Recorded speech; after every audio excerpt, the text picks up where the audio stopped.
Hi folks, I'm going to be playing a solitaire game of Reforest. Typically, this is a game you would play multiplayer up to 4 players, but there is also this solitaire mode where you are playing against the deck. I'll do a real brief rules summary as we go along so you can learn the game. But let's get started with your whole goal in this game. What we are trying to do is place cards into our forest like so. At the end of the game, you'll have something that looks like this. This is your forest region. There are 3 elevations. There's low, middle, and then high. And it's separated out into 6 individual spaces, so 6 places where you can play plants. This is kind of tight and small given all the cards in the game. So one of the things you can do to maximize your efficiency is to play plants on top of others. So if I was to take a plant like this one over here, if it is taller than the plant it's growing on top of, so 80 centimeters or 0.8 meters is taller than 25 centimeters, I could play this plant on top of it. And the benefit of that is it keeps my plants alive. They're still down there. They're just in the understory.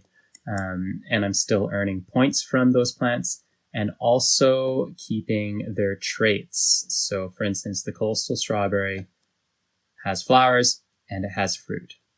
Now, the reason those trait icons are important is because if we look up top, we have animal visitors that we're trying to attract to our region. In a multiplayer game, your goal is to just have usually the most of whatever it needs. So in this case, the black bear wants you to have the most fruit, or the marmot wants you to have the most plants at high elevation. In a solitaire game, things are a little different. You are trying to meet certain objectives for each round. So each visitor here denotes a different round. This is round 1, round 2, and then lastly round 3 over here. So in round 1, I would need to have 3 fruit in order to earn this black bear. In round 2, I look at the marmot, I look at the second number, and it needs 2 plants in high elevation. And then lastly, for our raven, we might as well find out what it needs. It wants plants in general. So I just need to put down as many plants as it needs, in this case, 18 plants in round 3.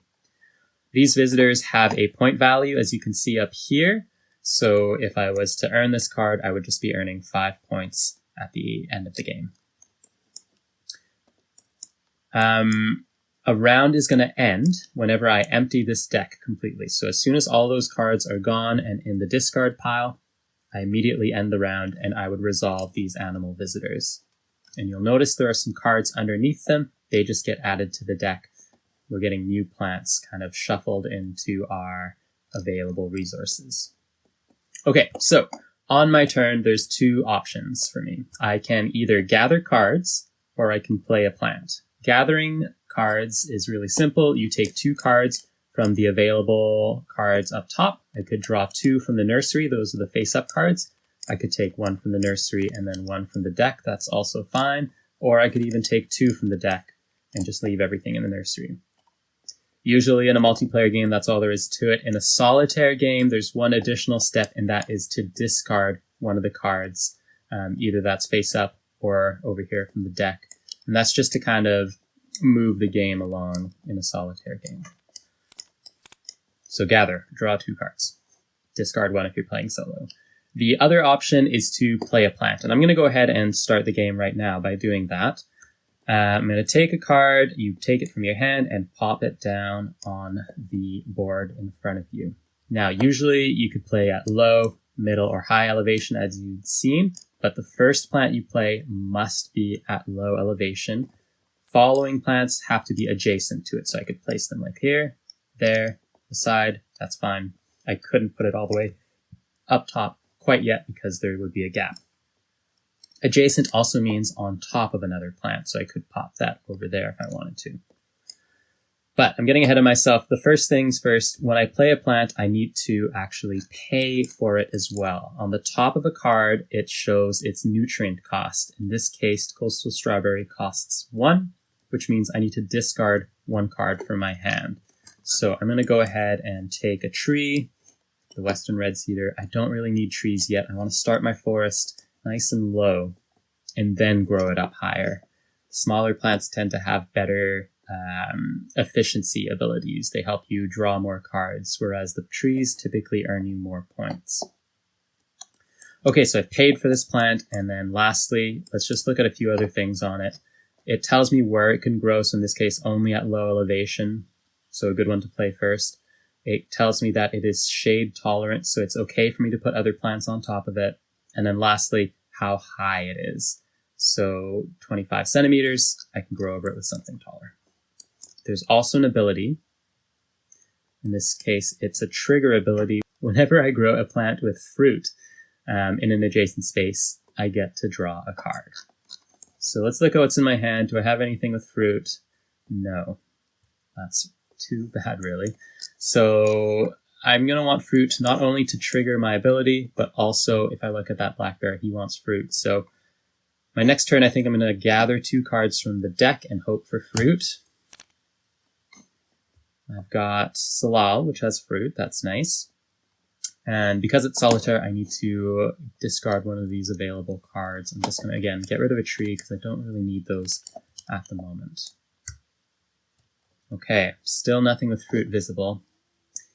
With what I have available, I think I'm going to put down another trigger ability. It's good to have these earlier on so that you can just benefit from them as much as possible. So, Featherbells has a cost of 1.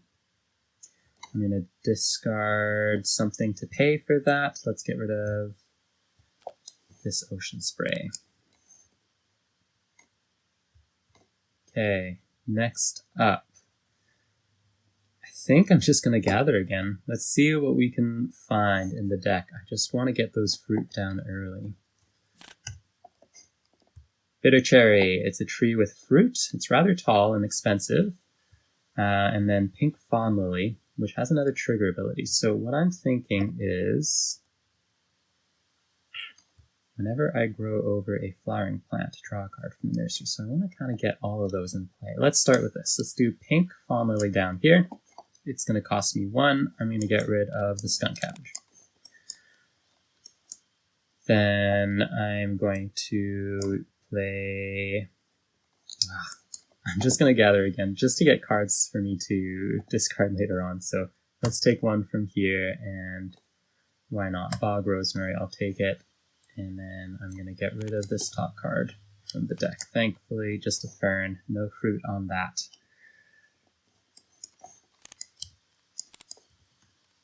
Okay, oh goodness, here they all are. Well,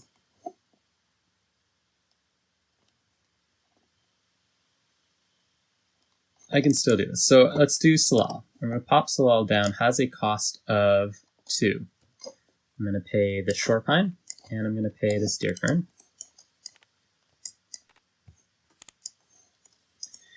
And whenever I grow a fruiting plant in an adjacent space, I get to draw a card. Great. So I'll do that now. Let's take this Twinflower. I have a plan. Okay, next up, I've got 2 fruit down. I want to get that 3rd one down for that black bear, so let's go ahead and do that. I'm going to take Bitter Cherry here. I'm going to play it on top of Salal.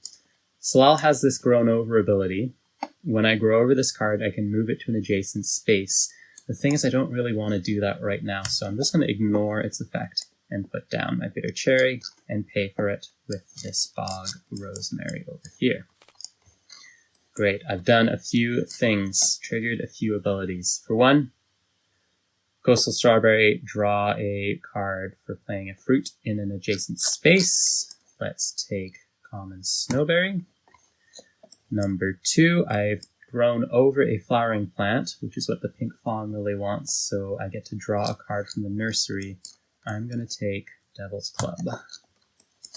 Great, that was a good turn. Feeling all right. We'll put new cards out into the nursery to replenish everything, but the deck has been emptied, so I've triggered an end of round. I'm going to look at my visitor, Black Bear. It wants 3 fruit, which I now have. I've got 1, 2, and 3. Tucked my Salal underneath there. So I actually am going to earn this Black Bear and just keep it beside my board. That's 5 points. Really handy. To reset between rounds, I am going to take everything from the discard pile, flip it over. I'm going to take everything that's in the nursery, and then I'm going to add these cards that were hiding under the black bear and shuffle them up into my new deck, and then replenish the nursery. So if I was in the middle of my turn and I'd emptied the deck, I would do that whole process, hand out the visitor to whoever earned it, and then after having replenished, I would get to finish my turn. So say if I had to draw 2 cards and the first one emptied the deck, I would draw that first card, do that whole process, and then with all these new cards out, I would draw my second card. There is a benefit to ending a round if you're playing in a multiplayer game a little early. Okay, my next goal, the marmot. I'm looking for plants at high elevation. This one might be tricky. I've put down my feather bells, which was a good piece for that. A little too low. So we'll see what we can do. I doubt I'll be able to make it happen, or I might have to go out of my way to make it happen. I'm going to put down common snowberry on top of this coastal strawberry. So, because I'm growing on top of another plant, I get to subtract its cost. I think I did that with bitter cherry without explaining it, so let's talk about it now. Common snowberry costs 2. Coastal strawberry only costs 1. I subtract 1 because it's a plant that I'm growing. I basically subtract the cost of the plant you're growing on top of from your current cost. So 2 minus 1. This is only going to cost me 1 card to play.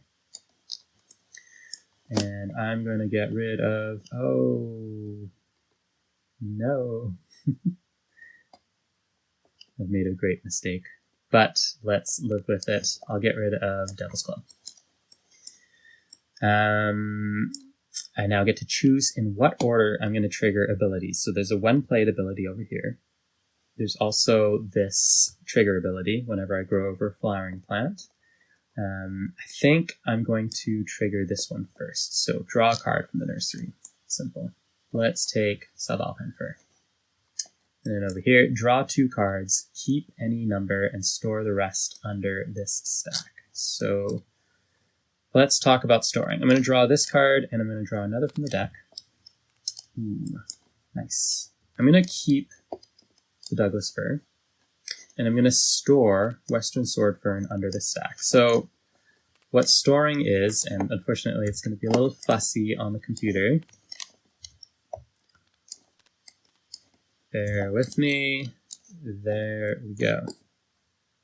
So storing a card means you place it face down. It's no longer a plant, it's just energy in the soil. At the end of the game, it's got a value of 1 point. The other benefit to having stored energy is I can use it to pay for plants. So if I was, say, to put down... Well, let's go ahead and do that actually right now. I'm going to put down Twinflower all the way over here. It has a cost of 1. I can pay that cost using stored energy rather than cards from my hand. So I can pay that right over here, and then it just joins the discard pile again. So adjacent plants can siphon stored energy from around them in order to pay for themselves, which means I get to keep my 2 trees in my hand. Handy at the end of the game for sure.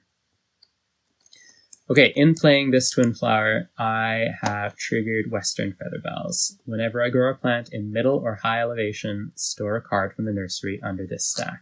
So I actually forgot to replenish this earlier, but I can store a card from the nursery. I'm going to store Skunk Cabbage underneath this.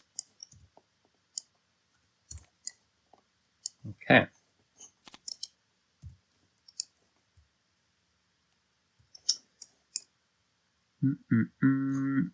Let's look. There is a lot of trees right now. I've got 2 in my hand plus the 3 over here. I think I need to gather and find something a little bit smaller. So let's gather 2. That's more like it. And then I've got to get rid of 2 plants, or rather discard 1 from the available cards. So let's get rid of this.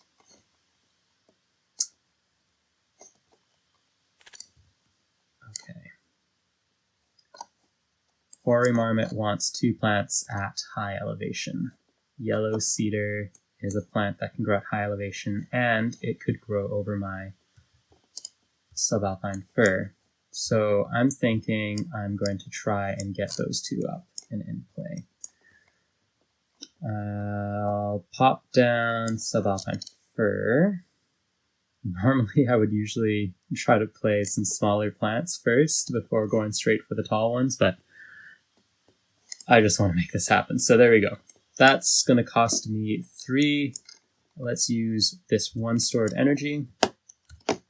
And then 2 cards from hand. So I'm going to do Miner's Lettuce and the Douglas Fir. And Western Featherbells, if I grow a plant at high elevation, I can store another. So I'm going to store, oh goodness, let's say Big Leaf Maple. No, Vine Maple.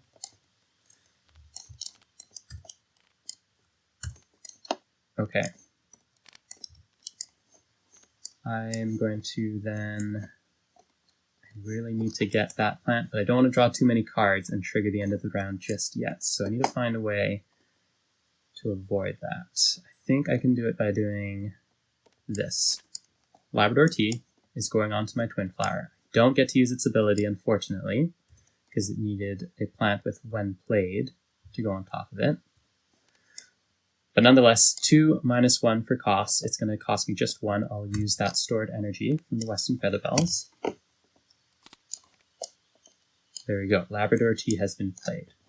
Because I grew over a flowering plant, I can draw a card from the nursery. Bingo. Got my yellow cedar. Restock that. Now I'm going to go ahead and play 3 on top of 3. Got it. I've achieved or met the objective for my marmot up top. I'm going to start setting my sights on the final objective a little early here. That's the common raven. I needed, again, 18 plants to be played in general. So it's all about efficiency from this point onwards. After playing this, I get to trigger that Western Featherbells 1 more time, so I think I'll do Deer Fern. It's just going to go down as stored energy. Okay, I'm going to have to gather. I imagine that's probably going to trigger the end of game, or end of round rather.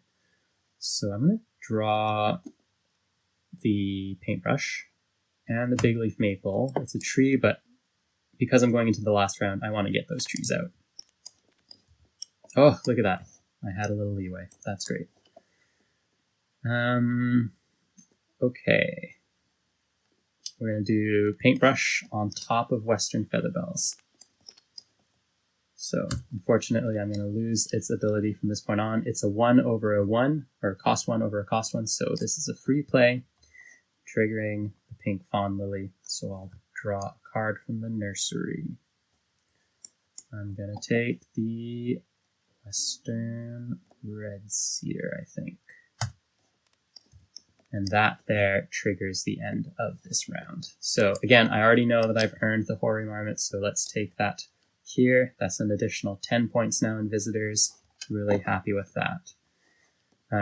All these cards are going back into the deck, or the new deck. Shuffle them up together, and here we go. This is going to be the final round.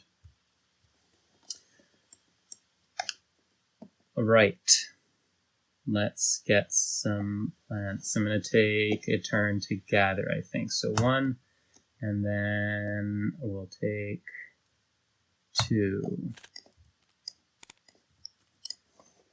All right, let's get this rolling. Red elderberry.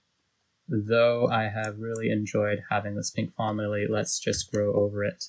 I want to start evening out my stacks a little bit here, and you'll see why at the end of the game. There's some bonus scoring to having a nice, well laid out forest that's not too heavy in one area. So 2 minus 1, it's going to cost me 1. Now, I'm going to use this Bitter Cherries ability. It's passive, so it's always in effect. When I'm growing plants, you may spend stored energy from anywhere in your region. Typically, stored energy has to be spent from adjacent spaces, so I could use stored energy here and there, or from this stack. But because of Bitter Cherry, I can pull this stored energy instead to use. Great. Next, let's check the ability on red elderberry. Draw a card for every fruiting plant in this plant's understory. There is nothing below this plant that has fruit, so unfortunately not triggering that ability. It does bring up a good keyword though, understory and canopy. In Reforest in this game, understory refers to cards that are tucked underneath others, so they're below what we would call canopy cards. And canopy is whatever card is on the top of a stack at any given moment, so understory, canopy. Didn't trigger this ability, that's all right. What I really wanted to do was set this up. I'm going to play Big Leaf Maple on top of Red Elderberry. Big Leaf Maple has a 1 plate ability. It costs -1 if it's taller than all adjacent plants, which it definitely is. 35 meters is taller than 2 or 1.5 meters. Good stuff. Pop that on top. 3 minus the 1 costs 2. Then I want to do a quick round of gathering. I'm going to use my Labrador Tease effect. Before gathering, I can add 2 cards from the deck to the nursery. You may only gather cards from the nursery this turn, so ultimately I can look at 2 more cards before making a choice of what I want to take. And I'm going to take 1 and 2. And then I will discard this guy. Okay. Let's get things going in the middle elevation now. So I'm going to play Skunk Cabbage on top of my common red paintbrush. 2 minus 1. That has a cost of 1. I'm going to have to get rid of something though. Ooh, did not plan ahead for that. I guess it's goodbye to Shorepine. And no triggered abilities there. Let's, I should have just gathered again, but I'll do it now. Or are we going to run out of cards? Hard to tell. Maybe better not risk it. Let's do this instead. Let's just play out what we've got in hand. So, Western Red Cedar is going to go on top of the Bitter Cherry. It's going to cost me 1. I'll have to get rid of the Douglas Fir.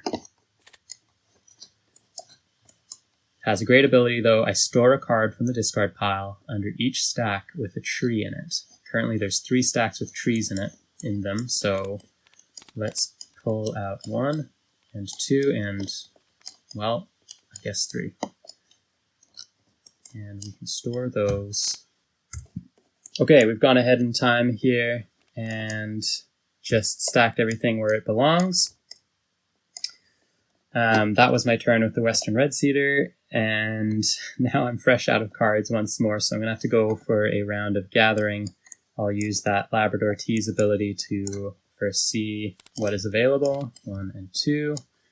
And let's say I'm going to take some taller, more high-value plants. So there's 1, and I have to take from the nursery because of the ability, so there we go. And let's get rid of that.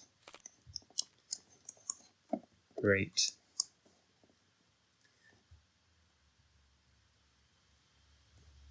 Okay, what can we do that isn't going to cost me anything? I can't play this anywhere.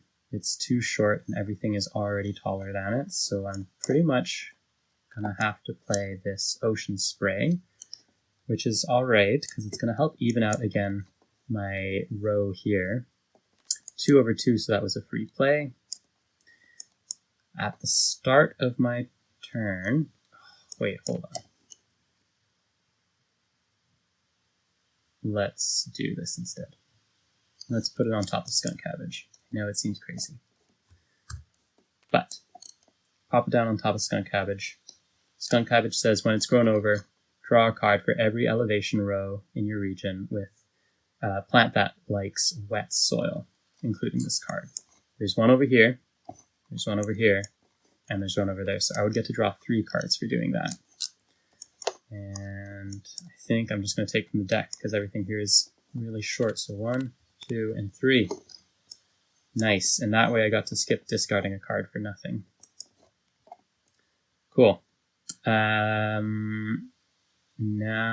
let's put Vine Maple down over here. 2 for 2. So that's a free play. And it's taller. Great. Looking at my hand, again, I'm stuck with everything that's just a little too short. I think I got a lot of those trees down early, which is rare. I've done well for that. But as I gather, I imagine I'm going to end the game here. So gathering 1 and 2, I would trigger the end of the game, go through everything. I'd have to discard 1 anyways. Well, let's do this first. So drew my 2. Check the Ravens Solitaire goal, that's 18. So I have 1, 2, 3, 4, 5, 6, 7, 8, 9, 10, 11, 12, 13, 14, 15, 16, 17 plants. I wouldn't earn the Raven this time around. And then because I had to stop my turn a little short there, I'd emptied the deck. I have to pull 1 more card out. Doesn't make a big difference because basically I just have to reshuffle this deck. After you trigger the final round, you get 1 last turn in the game here. Usually you might use that to play a plant. Sometimes you might choose to just gather more cards. They do earn you some points if they're in your hand at the end of the game. But for this final turn, I do have something I can put down, actually. Let's do this. Devil's Club is going on top of Labrador Tea for free, and it says shuffle all the cards from my hand into the deck and draw the same number plus 2. So ultimately I get to shuffle 4 cards in and draw 6 out. 1, 2, 3, 4, 5, 6. Perfect. As my final turn. And now we are into scoring for the game. So first let's calculate what I have for a score, and then we'll see what the score we had to go up against was. I'm just gonna have to pull out a tool. Okay, so the first thing I want to calculate is the value of my plants in the region. So I just look basically over here at how much they're all worth and add that together. 4, 8, 9, 11, plus 5, that's 16, 17, 19, 21, 22, 25, 29, 30, 35, 42. Not bad. 42 points from plants. Next, I'm going to look at any scoring abilities that my plants may have. So yellow cedar had score +2 if it's in high elevation, which it is. So I've earned 2 from that. I'm going to look at any stored energy and earn 1 point each. 1, 2, 3 points of stored energy. And then lastly, I'm going to look at, or not lastly, I'm going to look at my elevation rows, and I'm scoring 2 points for each plant in my lowest or smallest stack. So I've done a good job of evening things out here. Each stack has 3 points in it, so I would earn 6 points, 2 times the 3 cards in those stacks. This one has a stack of 4, but because the shortest one is 3, I only score 6 points. And then lastly, there's 2 plants up top, so I'm going to score 2 times 2, 4 points for that. Then I get 1 point for every 2 cards in my hand. That's 1, 2, 3, 4, 5, 6 cards in hand, so that means an additional 3 points, 6 divided by 2. And then of visitors, I am scoring 10 points, 5 plus 5. Great, so if I add all of that up together, That's 10, 16 for everything in my elevation rows. I can take those out. And then we do a quick bit of math. 42, 44. That makes 50, 60, 76. That would be my score. Then I'm going to see if I actually beat this round. So let's change tools again. Here we go. So basically I need to count the value of everything I have not earned. So that means all of these plants up here, all of the plants that are in my hand, because they're not actually down in my region.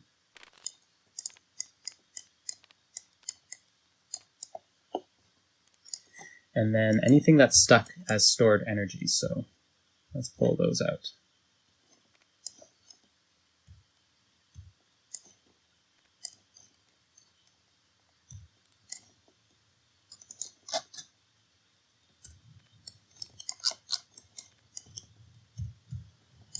Okay, and then I add it up. So 1, 3, 4, 6, 8, 12, 14, over here 16, 18, 23, and 24. And ultimately all I need to do, there's a bit of a shortcut, is count all of the plant values over here for my region. And I add that 24 to it. So the total plants value would have been 66. That was the number to beat. And I had 76. So 76 over here is greater than 66. I will have won this game. Now, if you are finding that that is not enough of a challenge, you can also play a harder mode where you subtract the value of any visitors you've not earned. So even in that case, I would have won if I subtracted, or rather if I added that value of the visitor, I would have had to beat 71. 76 is still greater than 71, so I still would have won this game, which works out well. So there you have it. Thanks for taking a look at this solitaire game of Reforest. If you wanted to play this digital implementation, it's over on Tabletop Simulator for free. You're welcome to go and check it out. There is also a free print and play file set for this game. You'd be using the exact same set of plants that I just used for this demo. It's a smaller subset than what the game actually will print with, but enough for you to get an idea of how this game plays. There you go. Thanks for taking a look. I hope you have a great day. Bye-bye.